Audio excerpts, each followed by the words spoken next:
મેલડીને આડું થયું એટલા માટે તો કહું છું કે કોઈ વસ્તુ માંગણી કર્યા વગર ખાલી અહીં આવતા જતા રહો, બધું મને હોપી દો. ચારે શું હાલું શું કરવું ને મારા હાથમાં. સિસ્ટમ મને હોપો. તમે સિસ્ટમ જાતે કરવા જશો ફેલ થશો, કેમ કે તમારા એ હિસાબ કિતાબના ચોપડા તમે જાણતા. હા શું ખોટું?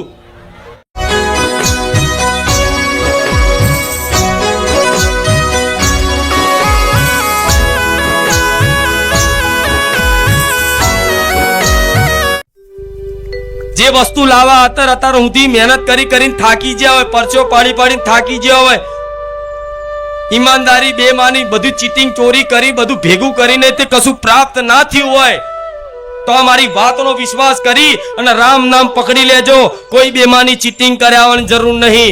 મહેનત આટલી કરશો ને મારા ભગવાન જોડતી આટલું ફળ ના લાવું ને તો મને રોમવારી મેલડીને કહેજો. પણ આ બધી વાતનો વિશ્વાસ કરી અને વાત માનવી પડશે. હું આટલું એમને એમ નહીં બોલતી. મને શું મળે છે કહો? હું રોજ કહું છું મને શું આપી દો છો તમે મને, અને શું આપી શકો છો મને કહો? શું આપી શકો છો મને માતા? હજુ કોઈ એવી શંકા હોય કોઈ કે ભાઈ આ તો પૈસા માટે બધું કરતા હોય, આ તો પોતાની નામના માટે બધું કરતા હોય, તો લાવ જાહેરમાં ઉભા થઈને કહો કે કઈ વાત એવી છે કે ખુખાર મેલડી બારેજા ધામમાં તમને ક્યાંક સ્વાર્થ દેખાતો હોય. જાહેરમાં વાત માઇકમાં બોલવાની કોઈ હિંમત હોય તો આઈને ઉભા થાવ કે મને આ જગ્યાએ મને સ્વાર્થ દેખાય છે, કે આ ગાદી કરવા પાછળ પૈસા રૂપિયાનો ઉદ્દેશ છે, નામનાનો ઉદ્દેશ છે, ગરીબ ભાવિક ભક્તોને લૂંટવાનો ઉદ્દેશ છે. ઉભા થાવ એક જણા. હું જાહેરમાં આવું કેમ બોલું છું? કેમ કે હૃદયમાં વાત નહીં.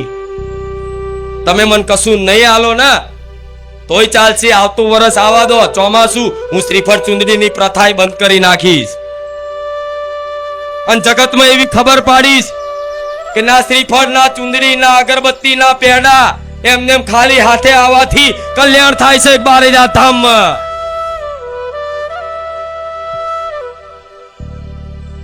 રામ કેમ? કારણ શું છે કે કોઈ વસ્તુથી હું રાજી નહીં. હું તમારા ભાવથી રાજી છું, હું પ્રેમથી રાજી છું. એવું નહીં કઈ 5000 રૂપિયા તમે લખાવો દાન પેટી નાખો એટલે હું ખુશ થઈ જાઉં. હું એવી માતા નહીં. હું તો એવી માતા છું મારી દાન પેટી પડી હોય ને એમાંથી 5000 કોક ચોરી જાય ને તો એવું કે જા ખુશ રહેજે. હું એની પાછળ નડવા જઉં? હું આવી મેલડી છું. તો વિચારો કેટલી દયામય કરુણામય માં આવીશ કે ચોરી કરીને લઈ જાય તો લઈ જા, તારે જરૂર લઈ જા. મારી જોડે મારો રામ બેઠો છે, મને કોઈ વાતનો ફરક ના પડે. હા શું ખોટું? તો કેટલાય વિચારતા પૈસાની જરૂર ના હોય તો દાન પેટી કેમ રાખે? તો દાન પેટી એટલે માટે રાખવામાં આવે છે કે કઈક ભાવિક ભક્તોના એવા કામ થાય છે ને જાતે વાણીએથી બોલે છે કે મારું આ કામ થઈ જાય ને તો તારા પારે હું 500 રૂપિયા દાન પેટીમાં નાખીશ, અને એ કામ થઈ જાય તો એમનો બોલ પૂરો કરવા માટે છે. અને સ્વેચ્છાએથી હું ફરજ નહીં પડાવવામાં આવતી કે નાખો, કહું છું નહીં તો ચારે બાજુ ના રાખું. વિચારો આ એ માં છે કે જેના પોતાના મંદિર માટે સ્વાર્થ નહીં ભક્તો જોડે, નકર માનું મંદિર હંમેશા એના ભક્તો બનાવે. પણ છતાંય તે મારા ભગવાને મને માતાનો હુકમ કર્યો કે તારું મંદિર બને ના બને ભલે તું એ બાજુ ના જોઈશ, તું તારા ભક્તોનું કલ્યાણ કરવા માટે દ્રષ્ટિ રાખ. મારો રામ એવું કહે છે, મારો ભગવાન એવું કહે છે કે આ જ ઉદ્દેશથી આ જ લક્ષ્યથી થોડો સમય નહીં થાય અને રચના મારે રચાવવાની છે. આ શું ખોટું? કેમ કે હું માતા એકલી નહીં બેહવાની, મારો રામે બિરાજમાન થવાનો છે મારા મંદિરમાં. હું માતા એકલી બિરાજમાન નહીં થવાની. મારા મહાદેવ બિરાજમાન થવાના છે મારા ધામમાં, હનુમાનજી બિરાજમાન થવાના છે, સમસ્ત બ્રહ્માંડના તમામ દેવી દેવતાઓ બારેજા ધામ ઉપર નજર રાખીને બેઠા છે. કેમ? અહીંયા રામ છે. પુષ્પોની વર્ષા એમને નહીં થતી, એમને એમ થાય ના થાય. આ સુગંધ એમને નહીં આવતી, એક અલૌકિક સુગંધ આવતી હશે, જે સુગંધ તમે ક્યાંય નહીં સૂંઘી હોય, અલગ. હાસુ ખોટું? એક અલૌકિક શાંતિ અનુભવાતી હશે કે જે શાંતિ ક્યાંય મહેસૂસ નહીં થઈ હોય. કેમ? પારિજાત ધામમાં ભૂમિ પર મારા રામ બિરાજમાન છે. તો રામના પ્રતાપથી, રામના બળથી જ હું દહાડું છું, બોલું છું ને, અને જે બોલું છે રામબાણ બની જાય. કોઈ કે આ તો ધતિંગ કરે, આ તો નાટક કરે, આ તો શું, આ તો ખેલ કરે, આ તો પાખંડ કરે. તો એમના માટે મેં કીધેલું છે, હા હું ધતિંગ કરું છું, પાખંડ કરું છું, ખેલ કરું છું, પણ મારા ધતિંગમાં, મારા પાખંડમાં, મારા ખેલમાં મારા ભક્તોને રાજી તો થાય છે ને, તેમાં હું રાજી છું. હા શું ખોટું? હા, તો પછી હું ક્યારેક એ બાજુ જોતી, હું એ બાજુ દ્રષ્ટિ નાખતી. બધાની બુદ્ધિ ભગવાને અલગ અલગ આલીશ, બધાની વિચારધારા અલગ અલગ આલીશ. જરૂરી થોડી છે કે બધા એક જ હરખું વિચારતા હોય, જરૂરી થોડી છે કે બધા એક જ હરખી બુદ્ધિ વાપરતા હોય. બધાનું ખોપરું અલગ અલગ છે, અલગ અલગ ખોપરા પ્રમાણે એ અલગ અલગ જોવા. આટલા બધા આવશે તો કેટલા પૈસા આવતા હશે? જેના પૈસાનો લોભ્યો હશે ને એના પૈસા દેખાય.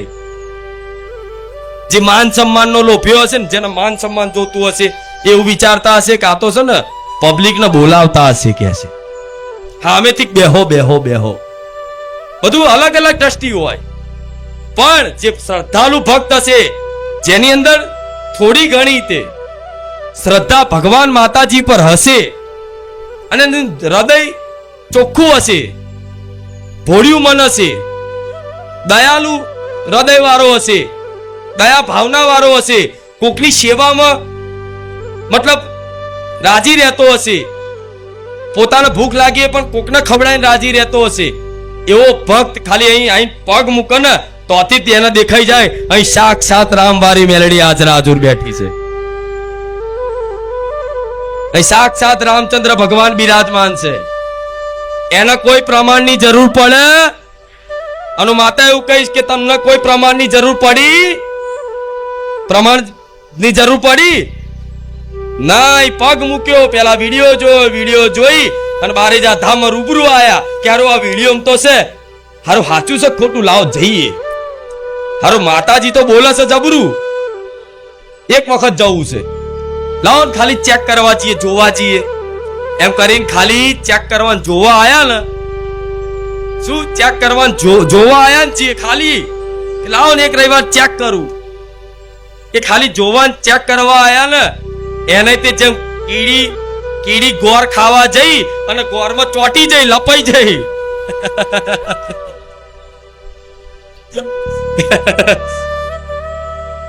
શું કીડી ગોર ખાવા જઈ, મીઠાશની સુગંધ આવી કે હારું અહીં ચોક મીઠાઈ પડી છે, અહીં ખાવાનું ભોજન મળશે, લાવો ચેક તો કરવા જાઉં.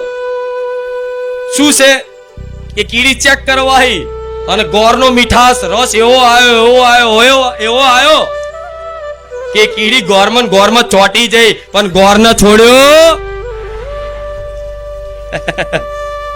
તો આવી મીઠાશ અનુભવાઈશ. હા, એમને નહીં કહેતી, મને હું જાણું છું. તો આટલો લગાવ થવો, આટલો વિશ્વાસ થવો એ દુર્લભ વાત છે. આ જમાના દુર્લભ, અતિ દુર્લભ વાત છે. તો બસ જીવનમાં થોડી ઘણી નાની મોટી કષ્ટો આવવાથી, નાની મોટી પરેશાનીઓ આવવાથી અશ્રદ્ધા કરતા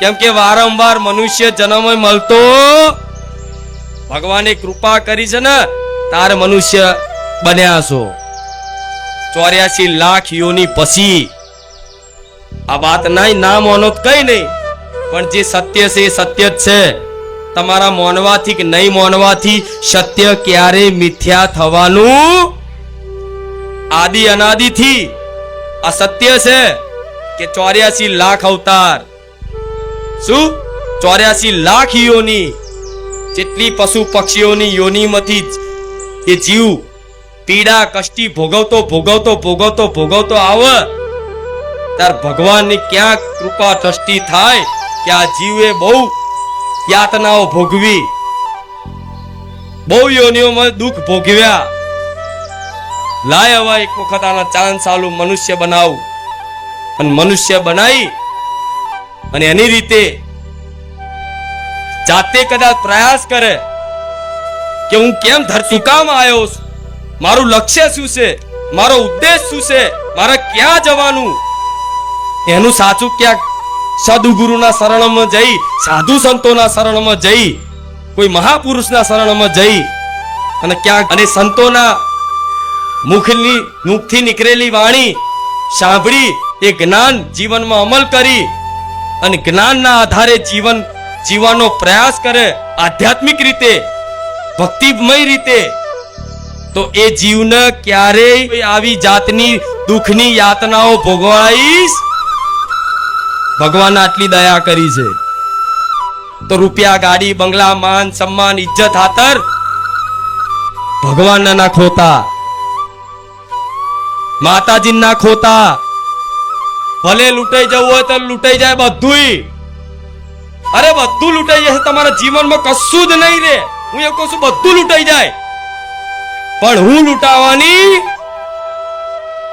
મારો રામ લૂંટાવાનો કેમ કે સંસારમાં બધું નષ્ટ થાય ક્યારે માતાજી નષ્ટ થતા ભગવાન નષ્ટ થતા કેમ કે એ સત વસ્તુ છે શું છે સત એ સતનો કોઈ દિવસ નાશ થતો નાશ અસત વસ્તુનો થાય છે આ બધી વસ્તુ અસત વસ્તુ છે આ બધું શું છે અસત વસ્તુ આ શરીર અસત વસ્તુ છે આ શરીરનો એક દાડો નાશ થવાનો છે પણ અંતર આત્મામાં જે આત્મા રૂપી રામ છે જે જીવ છે એનો નાશ થાય છે તમારી અંતર આત્માને પૂછો થાય છે નાશ નહીં થતો આખું શરીર તમારું પંચ ભૂતોમાં વિલીન થઈ જશે મૃત્યુ પામશો તો અગ્નિદાહ કરી દે છે એટલે આ પંચ ભૂતોનું શરીર પંચ ભૂતોમાં વિલીન થઈ જશે અગ્નિ આકાશ વાયુ જલ ને પૃથ્વી આ પંચ તત્વોથી આ શરીર બનેલું છે તો અગ્નિ અગ્નિની જગ્યાએ પાણી પાણીની જગ્યાએ પૃથ્વી જેમ કે આ શરીર છે દેહ છે માટીનો બનેલો છે પૃથ્વી સમય જાય જલ જલની જગ્યાએ આ શું ખોટું વાયુ વાયુની જગ્યાએ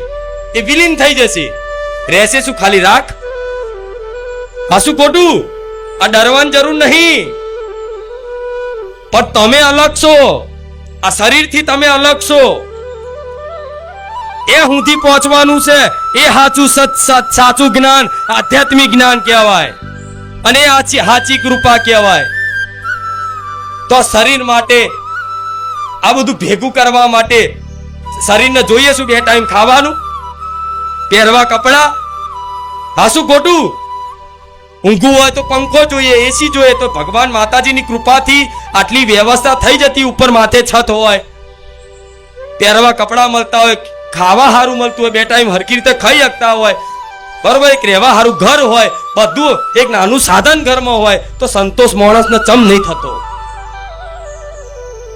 આ અસંતોષ જ તમને ભટકાવે છે આ પૂછો અંતરાત્મા શું આ અસંતોષ જે છે ને બધું હોવા છતાં અસંતોષ લાગે કમી લાગે હજુ કઈક ઓછું હજુ આટલું કર લો હજુ આટલું કર લો હજુ આટલું કર લો આ અસંતોષ જ તમને ભટકાવે છે પણ જો મારા જેવી માતાની કૃપા થાય ને તો તમે ઝૂંપડામાં રહેતા હોય તો ઝૂંપડામાં સંતોષ આવી જાય ભલે હું ઝૂંપડામાં પણ હું રાજી છું એટલે મારા ભક્તોને કહીશ કે ભગવાન માતાજી જેટલું જરૂર હોય એટલું આપી દેતા હોય ને તો એમાં સંતોષ રાખવાનો ક્યારે કામનાઓ વધારવાની કોઈ ગાડી લઈને ફરે તો એનું નસીબ છે. એના કઈક પુણ્ય પૂર્વના કઈક પુણ્ય હારા હશે તેના ફળ સ્વરૂપ એને એ ગાડી બંગલામાં ફરવાનું મોજ શોખથી રહેવાનું એને એ ફળ મળ્યું છે. એ એનું નસીબ છે, એ એના કર્મ છે. તમારે જો ગાડી નહીં તો બીજાની ગાડી જોઈ અને ઈર્ષા કરી અને એના જેવું થવામાં તમારી જિંદગી બરબાદ ના કરતા. આજ આખો સંસાર એકબીજાને દેખાદેખી મરી જાય છે, દેખાદેખી મરી જાય. કાકાના દીકરાના લગ્નમાં આટલો ખર્ચો કર્યો તો હું મારા દીકરાના લગ્નમાં એનાથી 4 ગણો કરું. ભલે પછી દેવું થઈ જાય, ભલે જમીન વેચાઈ જાય, ભલે ચોકથી વ્યાજે લાવે, ભલે ચોકથી લોન લે, પણ વટ બતાવવા માણસ ગમે તે કરે. પછી લોન ભરાય નહીં, દેવું માથે થઈ જાય, માગવા વાળા લોહી પી જાય, એટલે કે હવે મારે દવા પીને મરી જવું છે. તો શું ખાવા દેવું કર્યું? તને કોણ કહેતું તું વટ બતાવવાનું? આ શું ખોટું? હવે આ દુઃખનું સમાધાન સમનું કરવું મારે કહો? આખો સંસાર આમાં જીવે છે દેખાડા કરવામાં. એક ઘર હોય તો ના મારો બંગલો જ બનાવવાનો. જો એના કુટુંબમાં કોકે મોટો છે 2 માળનું ધાબા વાળું ઘર બનાવ્યું અને એનું પતરા વાળું હોય તો ગમે તે કરીને કે હારું મારે હવે ધાબુ ભરવું પડશે આવતા વર્ષે. એ આવતા વર્ષે ધાબુ ભરવા માટે જમીન વેચે કે દાગીના વેચે કે વ્યાજે લાવે 10% કે લોન લે. પછી લોન બોન ભરાય નહીં ને મારા જેવી માતાને પાર્યા માડી બહુ દુખી છું માં, બહુ દેવામ છું. તું કે તું દુખી થવાના મતામાં છું, તું લે દુખી જા, એવું જ કહું ને. તો એને શું સમજાવું કે તને કોણ કહેતું તું ઉતાવળ કરવાનું? અરે કોક બંગલો રાખે તો ભલે રાજી રહેવાનું કે આને પૂર્વને કોઈ કર્મો હશે કા કોઈ ભગવાન માતાજીની કૃપા હોય, ગમે તે હોય, પણ એના નસીબનું છે, મારા નસીબનું જોવાનું. આ શું ખોટું? કોક 4 દાગીના દોરા લઈને ફરતું હોય તો તમારી ઈર્ષા કરીને નહીં લાવવાના કે લાય હું મારા ઘરવાળાને ચોટુક મને લઈ આલત દે. પેલો બાપડો માણ 15,000 પગાર લાવતો એમ એની ભાઈ ચોટે બરોબર રોજ. પેલી જોડે આટલું છે તેટલું છે, આ બધું નહીં કરવાનું. પરિસ્થિતિને અનુકૂળ રહો તમે. શું પરિસ્થિતિ જેમ છે એના અનુકૂળ રહો. પરિસ્થિતિને અનુકૂળ કરવાની કોશિશ જેણે જેણે કરી એ બધા ડૂબ્યા છે. પરિસ્થિતિ તમારી અનુકૂળ ક્યારે થવાની? પણ પરિસ્થિતિ અનુકૂળ તમારે થવું પડશે. જેવી પરિસ્થિતિ છે એ પરિસ્થિતિમાં કઈ રીતે રહેવું એ તમારે આવડત કરવી પડશે. આ શું ખોટું? આ જ્ઞાન લો, આ તો જીવનમાં ક્યારે દુઃખ નહીં લાગે. પણ આ બધું ચોય સાંભળ્યું જ નહીં. બહુ દેવું થઈ ગયું કે આ માતા નડી અને માતાએ દેવું કરવાય. કોઈ મેલડીએ તમને કીધું વ્યાજે લે? કોઈ મેલડીએ કીધું કે ભાઈ તારી પહોંચ નહીં હપ્તા ભરવાની ગાડી લે, તારી પહોંચ નહીં ઘર લેવાની, તું લોન લઈને ઘર લે? મેલડી કહેવાય હતી કે કોઈ કુળદેવી ચામુંડા કહેવાય હતી? આ શું ખોટું? દેવું થઈ જાય માડી તું ચો જઈ તારા આટલા દીવા કરું છું એટલે માડી કે હું અહીંયા જ છું, તું ચો ખોવાઈ ગયો તો? હું તો વર્ષોથી અહીંયા જ છું, પણ તારી આંખોમાં ધૂળ પડી તું મને ના જોઈએ તો હું શું કરું? આ શું ખોટું? સ્વાર્થની લોભ લાલચની ધૂળ પડી હોય તો લોભ લાલચની સ્વાર્થની આંખોથી થોડી માં દેખાય? ના દેખાય ને. હા, તો ક્યારે આવું કરવું? દેખા-દેખી બિલકુલ બંધ કરી દેવી. હા, માતાજીની કૃપા હોય અને તમારા જોડે પૈસા હોય તો એક નહીં 4 ગાડીમાં ફરો, ના નહીં. એક નહીં 4 સાધન લાવો, એક નહીં 2 ઘર લો, પણ તમારા જોડે હોય એવું કંઈક આવકનો સ્ત્રોત હોય, બરોબર, અને તમને એવું લાગતું હોય કે આ લઈશ, હું આ કરી શકીશ, આત્મવિશ્વાસ જાગતો હોય તો તમે કરો. ના નહીં, ભગવાન જે હાલે એની મતલબ તમે કરી શકો છો. ઘર બનાવી શકો, ગાડી લાવી શકો, બધું કરી શકો છો, પણ તમારી કેપેસિટી જોજો. તમારી કેપેસિટી ના હોય એની બહાર પગ મૂકતા ચાદર કરતા પગ પહોળા કરાય, આવી કહેવત છે ને? હા, તો આ કહેવત એમને નહીં આલી. માણસોનો સંતોષ નહીં, પછી કે માડી અમે દુખી થઈએ, માડી અમારા ઓમ થાય, અમુક કે માડી અમાર દીકરાનો સંબંધ નહીં થતો, માડી અમાર દીકરીનો સંબંધ નહીં થતો, માડી તારી મોનતાય રાખી, માં બહુ ભૂવા કર્યા, માડી શું નડે છે ખબર નહીં પડતી, માં ચોક હગું મોણ મોણ આવે છે અને પાછું તૂટી જાય છે, શું તકલીફ છે? મારી કોઈ દેવ નડે છે, કોઈ ભૂત નડે છે, કોઈ કરી નાખ્યું છે, માં ખબર નહીં પડતી, આ કારણ શું છે? ઓ મારે એને કેવું હોય કે જ્યારે કાકાની દીકરીનું હગું થતું હતું ને તે તોડાયું તું કોકને હરિહંચા કરી, તારે તારી દીકરીનું તારા દીકરાની વાત આવી ને તારે તારામાં કોકે હરિહંચા કર્યા. આ કેવું હોય? ચમનું કહું મારે? હા, શું ખોટું? તોય મારા આશ્વાસન આલવું પડે કે જા, ચિંતા ના કર, થઈ જશે. હા, શું ખોટું? આ શું કે કર્મનો સિદ્ધાંત ભરીને પાછું આવા ને આવું માણસ કોઈ કબૂલે? હવે આમાં માતા નડે? તમે કોકની ફોહો મારી છે ભાઈ, આની છોડી તો આમ છે, આનો છોકરો તો આમ છે, દારૂ પીવે છે, આ કરે છે, તે કરે છે.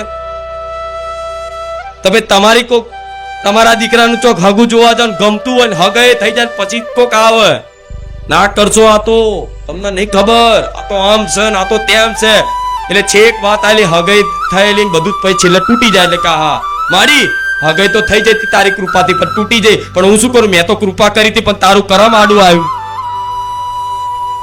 તારું કરમ આડું આવ્યું. કરમ આગળ તો પછી મારે શું કરવું પડે? હા, લે હવે તો હું શું કરી શકું? જેમ કે ભગવાને નિયમ બનાવ્યો છે, આ નિયમ વિરુદ્ધ હેડાય? આ શું ખોટું? આ વાત મારી વિશ્વાસ કરો તમે, નિયમ વિરુદ્ધ ચલાય? હા, નિયમ વિરુદ્ધ ક્યારે હું જઉં? ભલે કરમ આવ્યું હોય, પણ તમારી અપાર ભક્તિ મારા પ્રત્યે હોય, અપાર ભક્તિ મારા પ્રત્યે હોય અને પૂર્ણ સમર્પણથી તમે મારા શરણે મારા આશ્રિત રહેતા હો, અને ભક્તિનું બેલેન્સ, ભક્તિનું બળ ધીરે ધીરે વધ્યું હોય, તો કદાચ કર્મનું દુઃખ આવે, મારી કૃપા થાય અને કોઈ વાત બની જાય અને કર્મનું દુઃખ આવે, એ વાત અચકાવે, તો જો તમારી ભક્તિ હોય ને તો એક કર્મને એક બાજુ પસાડી નાખું, એ ખોખાર મેળવી છું. પણ ક્યારે એ પ્રમાણની તમારી ભક્તિ હોય, કર્મનું ફળ એ આપવા આવ્યું હોય, દુઃખ, એ દુઃખ આટલું હોય ને આટલું, તો ભક્તિ આટલી જોઈએ. શું આટલું દુઃખ હોય તો આટલી ભક્તિ જોઈએ, મૂળ વધાર જોઈએ તો એ થાય. 4 રવિવાર ભર્યા હોય, શું ભક્તિ કરી હોય, મોનતા રાખી મારી મારું આ કામ થઈ જાય, અને કામ તો થઈ જાય, કામ થતા થતા છેક કામ આવી જાય, થઈ જાય, પૈસે મારી છેક કામ થઈ ગયું, અને કામ થયા પછી મારી પાછું આવું થઈ ગયો. મારા ચમનું કહેવું કે મારી કૃપા તો તું પહેલા રવિવાર આવ્યો તો, પહેલા રવિવાર આવી હતી તારી જ મારી કૃપા તારી પર થઈ જતી, અને 2 દાડા 4 દાડા તારું આ કામ થતું તને દેખાઈ ગયું તું, પણ તારું કામ નહીં થવા પાછળ આ તારું કર્મ મને મેળવીને આડું થયું. એટલા માટે તો કહું છું કે કોઈ વસ્તુ માંગણી કર્યા વગર ખાલી અહીં આવતા જતા રહો, બધું મને હોપી દો. ચારે શું હાલું શું કરવું ને મારા હાથમાં, સિસ્ટમ મને હોપો. તમે સિસ્ટમ જાતે કરવા જશો ફેલ થશો, કેમ કે તમારા એ હિસાબ કિતાબના ચોપડા તમે જાણતા. હા, શું ખોટું?